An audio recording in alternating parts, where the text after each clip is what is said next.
Ms. Rankin, tell me about the Republican Party's platform in 2026. What are the main issues that will make up the crux of the platform?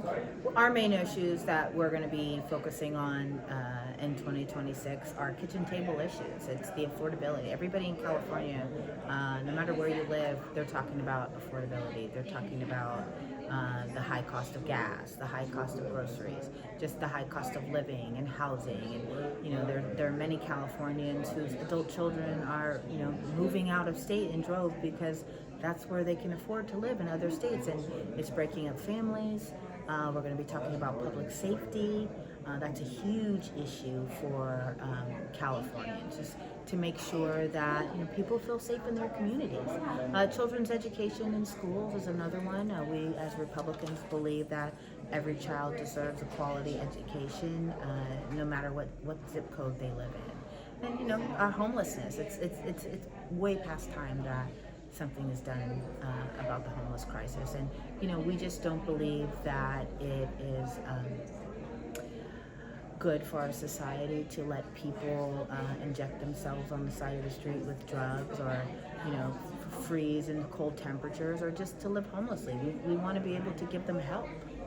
And I'm glad you brought up public safety, because I know a number of Republican lawmakers in the legislature already said they want to see funding for Prop 36. What does the Republican Party want to see on that? We want to see funding for Prop 36. They're exactly right. Voters overwhelmingly voted for Prop 36, and it's just gone simply unfunded. So the will of the voters in the state of California is not being met. And I know that, of course, President Trump endorsed Steve Hilton this week, and I was hoping that you could tell me if you're afraid, if a Republican governor were to be elected, if the Democratic supermajority would overturn all the Republican governors' vetoes. Are you afraid that would happen? No, I'm not afraid a Republican governor will be elected. I'm actually excited that a Republican governor could be elected. No, President Trump has not weighed in on California politics, and he says he feels that Steve Hilton is the one that he can work with. I think it's really, our only challenge is that we have two amazing candidates.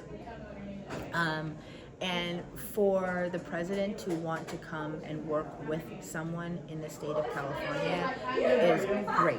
It's great. It's what California needs. We need to have a good relationship with the federal government. When Trump was elected in 2024, the first thing the California Democrats did was allocate money to sue the federal government. That's not starting us out on a good foot.